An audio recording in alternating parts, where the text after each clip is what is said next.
Carl Jung talked about this phenomenon he described as retrogressive restoration of the persona.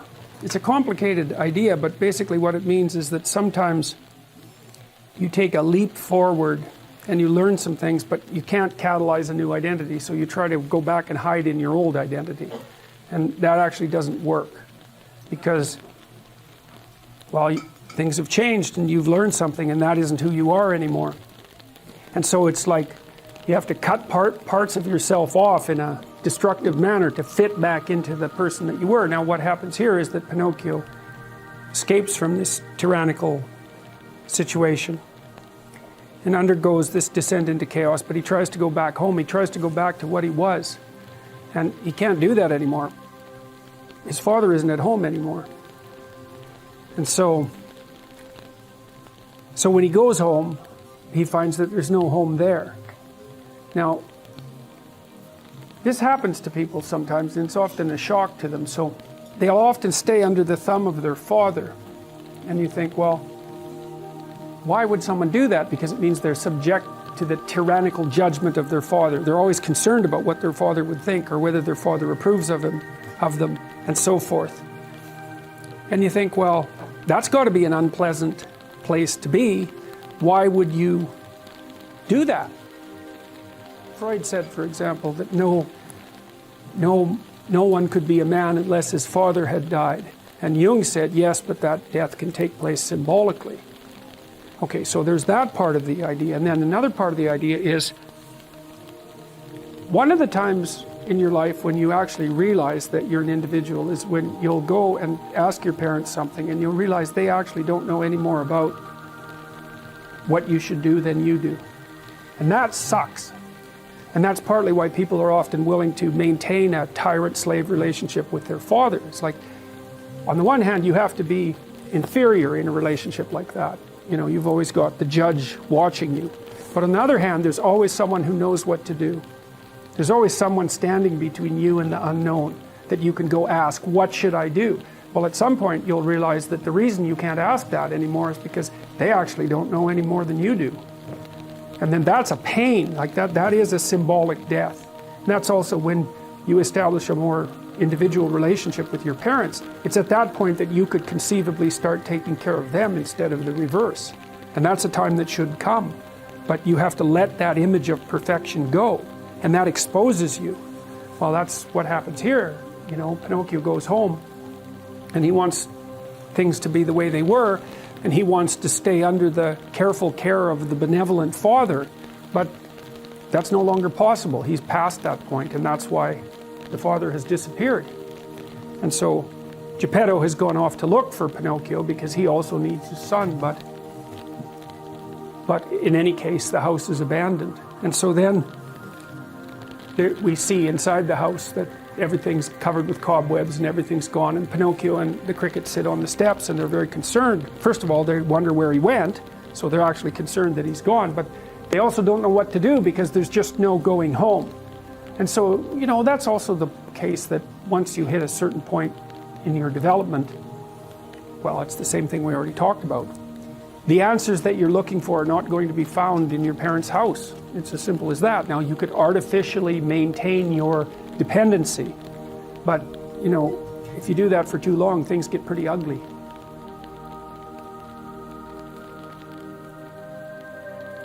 Peter Pan is this magical boy. Pan is the god of everything, roughly speaking, right? And so it's not an accident that he has the name Pan. And he's the boy that won't grow up. And he's magical. Well, that's because children are magical. They can be anything. They're nothing but potential. And Peter Pan doesn't want to give that up. Why? Well, he's got some adults around him, but the main adult is Captain Hook. Well, who the hell wants to grow up to be Captain Hook? First of all, you've got a hook. Second, you're a tyrant. And third, you're chased by the dragon of chaos with the clock in its stomach, right? The crocodile. It's already got a piece of you. Well, that's what happens when you get older. Time has already got a piece of you. And eventually, it's got a taste for you. And eventually, it's going to eat you. And so Hook is so traumatized by that he can't help but be a tyrant. And then Peter Pan looks at traumatized hook and says, well, no, I'm not sacrificing my childhood for that. So that's fine, except he ends up king of the Lost Boys. In Neverland, well, Neverland doesn't exist, and who the hell wants to be king of the Lost Boys? And he also sacrifices the possibility to have a real relationship with a woman, because that's Wendy, right? And she's kind of conservative, middle-class, London-dwelling girl. She wants to grow up and have kids and have a life. She accepts her mortality, she accepts her maturity. Peter Pan has to content himself with Tinkerbell. She doesn't even exist. She's like the fairy of porn. She doesn't exist. She's the substitute for the real thing. And so, but the dichotomy that you're talking about is very tricky, because there's a sacrificial element in maturation, right? You have to sacrifice the pluripotentiality of childhood for the actuality of a frame. And the question is, well, why would you do that? Well, one reason is, it happens to you whether you do it or not. You can either choose your damn limitation, or you can let it take you unaware when you're 30, or even worse, when you're 40. And then that is not a happy day. I see people like this, and I think it's more and more common in our culture, because people can put off maturity without suffering an immediate penalty. But all that happens is the penalty accrues, and then when it finally hits, it just wallops you, because when you're 25, you can be an idiot. It's no problem. Even when you're out in a job search, it's like, well, you don't have any experience and you're kind of clueless. It's, yeah, you're young, it's no problem. That's what young people are like, but they're full of potential. Okay, well, now you're the same person at 30. It's like people aren't so thrilled about you at that point. It's like, what the hell have you been doing for the last 10 years? Well, I'm just as clueless as I was when I was 22. It's, yeah, but you're not 22. You're an old infant, right? And that's an ugly thing, an old infant. So, part of the reason you choose your damn sacrifice, because the sacrifice is inevitable, but at least you get to choose it. And then there's something that's even more complex than that, in some sense, is that the problem with being a child is that all you are is potential, and it's really low resolution. You could be anything, but you're not anything. So then you go and you adopt an apprenticeship, roughly speaking, and then at least you become something. And when you're something, that makes the world open up to you again. Like if you're a really good plumber, then you end up being far more than a plumber, right? You end up being a good employer. Not that plumbers, I'm not putting plumbers down. It's like, more power to plumbers. They've saved more lives than doctors. So, hygiene, right? So, if you're a really good plumber, well, then you have some employees, you run a business, you train some other people, you enlarge their lives, you're kind of a pillar of the community, you have your family. Once you pass through that narrow training period, which narrows you and constricts you and develops you at the same time, then you can come out the other end with a bunch of new possibility at hand.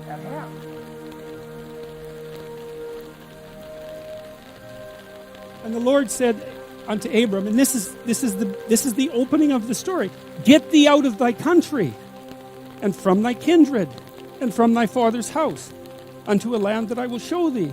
And this is one of those phrases where every clause is significant. Go somewhere you don't understand. That's the first thing. Get thee out of thy country. Back in the 1920s, there was a whole slew of American writers who ended up as expatriates in Paris, Hemingway among them, and a variety of others. It was very inexpensive in Paris at the time, and part of their transformation into great literary figures was the fact that they were out of their country, and now they could see what their country was, because you can't see what your country is until you leave it. So you have to go into the unknown, and that's God's first command. Go into the unknown, because you already know what you know. And that's not enough unless you think you're enough. And if you're not enough and you don't think you're enough, then you have to go where you haven't been. And so that's the first commandment to Abraham. It's like, okay, that's a good one. That makes perfect sense. Go to where you don't know. Yes. And from thy kindred. Well, what does that mean? It means grow up. Right? That's what it means. It means get away from your family enough so that you can establish your independence. And that isn't because there's something wrong with your family, although perhaps there is, as there is perhaps wrong with you. But it means get away. I talk to people very frequently whose families have provided them with too much protection. And they know it themselves. And that means they're deprived of necessity. one of the things that you see in the United States, for example, is that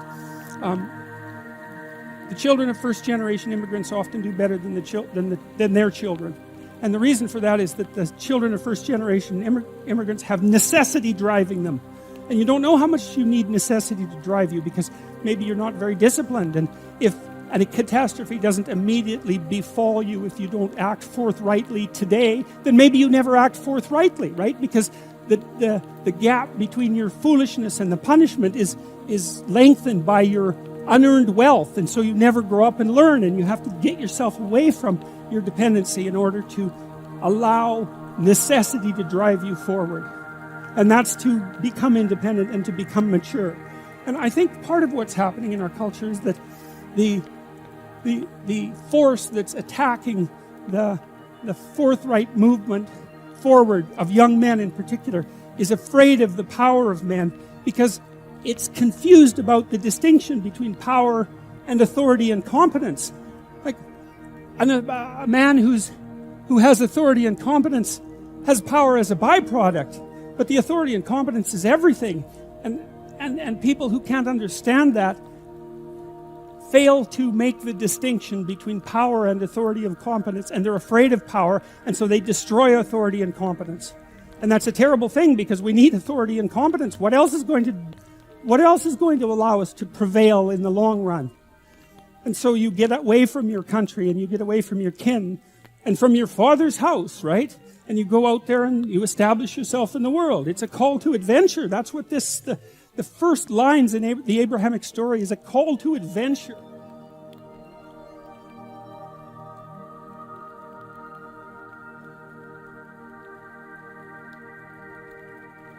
Well, what's the story of your life? Is it a comedy or a tragedy? Comedy is something with a happy ending, fundamentally, and a tragedy is, well, it starts bad and gets worse. And is it a tragedy that someone else is imposing on you, or some bit of you that you don't understand? What's the story of your life? Part of that is, well, what do you want? What are you aiming at? That's the reverse of sin, right? Right. You're aiming at something. What do you hope for? So the exercise basically assumes that you treat yourself as if you're someone that you're taking care of. Mm-hmm. So that's the presupposition. You're valuable, despite your flaws. It would be okay for you, and maybe all right for the universe as a whole, if your life wasn't any more wretched than it has to be. So we could set it up for that. Right. Okay, so now, if you were looking 3 to 5 years down into the future, and you could have what you needed within the bounds of reason, what would it be? What do you want? What do you want from your family? What do you want from your friends? How are you going to educate yourself? What are you going to do for your career? How are you going to take care of your mental and physical health? How are you going to resist temptation? What are you going to do with your time outside of work that's productive and meaningful? You get to have it. It's like knock and the door will open. Okay, you've got to knock first. Well, and then you got to pick the door. And I really like this, because it is, you cannot catch something you're not pursuing. So now, if you're pursuing it, that doesn't mean you'll catch it. But generally, you'll catch something interesting along the way. Yeah. That's the thing that's so cool about this. Let's say you set out a vision, you start pursuing it. You don't get what you were after. But you learn a lot as you move towards that destination. And as you learn, your vision is going to change, and you may end up with something that's better than what you were aiming at to begin with. But that won't happen unless you initiate the journey. That's partly something I learned from the Abrahamic stories, with the story of Abraham in particular, because God calls Abraham to an adventure when he's like 85. It's like, get out of your father's tent, for God's sake. Get out there in the world, right? And really, that's how the story is set up. Leave your family and your tent. It's time to get out in the world. Well, what does he confront? Famine is the first thing, tyranny, and the potential loss of his wife. It's like Abraham must have been going, it's like the tent's looking pretty good. But it's this call to adventure. Okay, so you put together a vision, that's your call to adventure. Get out there in the world and contend with it. Well, you might not get what you want, but you might find what you need. But it won't happen without the pursuit. And that's part of faith, right? Faith is, I'm going out in the world to seek my fortune. And if I do that properly, then the fates will cooperate with me. What you can do is make people more courageous. That's different. So even if you're treating people who are phobic, like agoraphobic, It isn't obvious that you make them less phobic. What is obvious is that you make them more courageous. So if you're treating someone who's agoraphobic and they won't go on an elevator, so they're afraid of the elevator, and you slowly expose them to the elevator, negotiating that, and they get to the point where they can get on the elevator, they're not really less afraid of death than they were. They're more confident of their ability to prevail in the face of adversity. And that you can teach that. And you do that by challenge. You do that through challenge. So if you want to build someone's self-esteem, let's say, but I would say encourage them, then set them a set of optimal challenges and allow them to watch themselves succeed at those challenges, and that will build it right into their bones. People think that the purpose of memory is to remember the past. And that's not the purpose of memory. The purpose of memory is to extract out from the past lessons to structure the future. And that's the purpose of personal memory. And so you're done with a memory when you've extracted out the information that you can use to guide yourself properly in the future. So if you have a traumatic memory, for example, that's really obsessing you, if you analyze that memory to the point where you figured out how you put yourself at risk and you can determine how you might avoid that in the future, then the emotion associated with that goes away. So memory has a very pragmatic function. And cultural memory is the same thing, is that we need to extract out stories from our past that structure our future. And we need that because, well, first of all, if you don't have a purpose, let's say, it isn't that your life becomes neutral in a meaningless sense. It's that your life becomes characterized by unbearable suffering, because the baseline condition of life is something like unbearable suffering. And what you have to set against that is a noble and worthwhile purpose. And hopefully your determination of that purpose is buttressed to some degree by the wisdom of the past, because you can't conjure something like that up on your own. And if you provide people with nobility of purpose, then they can tolerate the suffering of existence without becoming entirely corrupted by it. And cultures that don't do that, it isn't even so much that they die, it's that cultures that don't do that are dead. They're done. They don't have a story anymore. They don't have a call to adventure. And then everyone suffers stupidly as a consequence. It's a very bad thing. So Churchill made the same observation that many of the great psychologists and philosophers made in the early part of the 20th century. It's like, bring the story forward and propagate it and make it the most noble possible story. And then you motivate people to transcend themselves, which they need to do. When people talk to me about watching my lectures, let's say, they basically say one of two things. If it's not just a simple thank you, they say one of two things. A quarter of them say, when I listen to you talk, it's as if you're telling me things that I already know. It's like, yeah, well, that's exactly right, because that's what archetypal stories are. They're the description of what you already know. But that can be articulated, and then who you are and how you see yourself and the way you describe yourself all become the same thing. So that's wonderful. Then you're not at odds with yourself, and then you're a functioning unity, and that makes you much stronger and more indomitable than you would otherwise be. And then the other thing that people say, and this is more like 3/4 of them, is that they say, I was in a very dark place, I was addicted, I was drinking too much, I had a fragmented relationship with my fiancée, and I wasn't getting married, things weren't going very well with my family, my relationship with my father was damaged, I didn't have any aim, I was wasting my time, some variant of that, some combination of those. And they said, well, I've been watching your lectures, I've decided to establish a purpose, I'm trying to tell the truth, and things are way better. And so, let's say I've done maybe 8 or 9 large-scale public talks in the last 2 months, so that's probably 20,000 people, and about half of them, a third to half of them, have stayed afterwards to talk to me, so that's about 7,000 people who have said that to me. And then people stop me on the street all the time and tell me exactly that story, which is just wonderful. Like, you can't imagine how good it is to be able to go to places you've never been and to have people stop you on the street spontaneously and say, look, my life is way better than it was. It's like, it's so good. And I've got 35,000 letters from people since last August. It's more than that. I can't keep track of them. And it's exactly the same thing. Like a quarter of them say, well, you've given me the words to say what I already knew was true. And thank you for that. I can see that in the audience. It's so interesting because I can lay out a story. People go like this and say, they're doing that all the time. It's like the lights are going on. And that's a really, well, there's almost nothing better than that, to watch lights go on when you're talking to people. It's like, that's just absolutely fantastic. But to get this response from people, my father's about 80. I put him in charge of going through my viewer email, which is an overwhelming job, but we've had discussions about this constantly. He's overwhelmed by the fact that so many people are writing and saying the same thing. It's like, well, I have a purpose, man. My life actually matters. I finally realized that, and I'm putting it into practice. And I'm bearing up under the heaviest load I can imagine, and it's really helping. It's like, God. And that's tens of thousands of responses now. So it's you couldn't hope for anything better than that. There's zero harm in it, right? It's just people putting their lives together. They're not mucking about with other people. They're not trying to make broad-scale social transformations about which they have no idea. They're trying to make their immediate environment better. And it's working. It's like, great. It's great. A journalist asked me why people are responding so positively to what I'm saying. The young men, for example. And I thought, why? Yeah, that's a good question. He says, well, I'm actually on their side.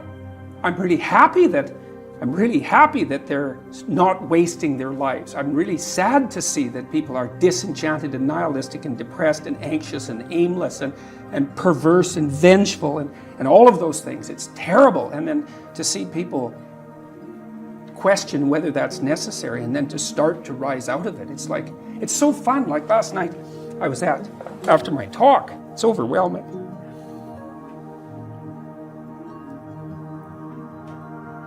I don't usually think about these things, but I was after my talk last night, and so all these people line up, and they have their 15 seconds with me, and they're kind of tentative. They're excited and tentative when they come up to talk to me, and then they have 15 seconds of time to tell me something. I'm really listening to them, and they're hesitant about whether or not to share the good news about their life, and I think it's often because when people share good news about their life, people don't necessarily respond positively. They don't get encouragement. And people need so little encouragement. It's just unbelievable. And so they'll tell me something good, and I think, oh, that's so good. Somebody says, oh, I'm getting along way better with my father. I hadn't seen him for 10 years, and now we get along. It's like, God, great. And then the power of that, you can't overstate the power of that for individuals to get their life together. The individual is an unbelievably powerful force, and every single person who gets their act together a little bit has the capacity to spread that around them. It's a chain reaction, and so it's a lovely thing to see. And that's fantastic.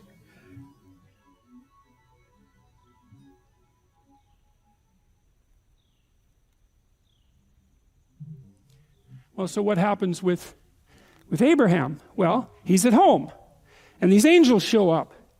Now, we don't know whether they're angels or men precisely because, well, as this part of the story reads, as the Lord appeared to him in the plains of Mamre, and he sat in the tent door in the heat of the day. So he's another visionary state by all appearances. And he lifted up his eyes and looked, and lo, 3 men stood by him. There's real ambivalence in the story about the men. Are there 3 men? Are there 3 angels? Are there 2 angels and God? It's all mixed up in the story, so we won't clarify that. We'll leave it ambiguous. And I think the ambiguity is important because you don't know who the stranger is when you encounter him. And it depends on whether you're thinking about it in the normative manner or if you're thinking about it in the transcendent manner. Because with each person that you meet, well, they're just a person. That's one way of thinking about it. And then they're the person that you know, or they're the person as they choose to reveal themselves to you, and people keep themselves shielded. But then they're also something of great metaphysical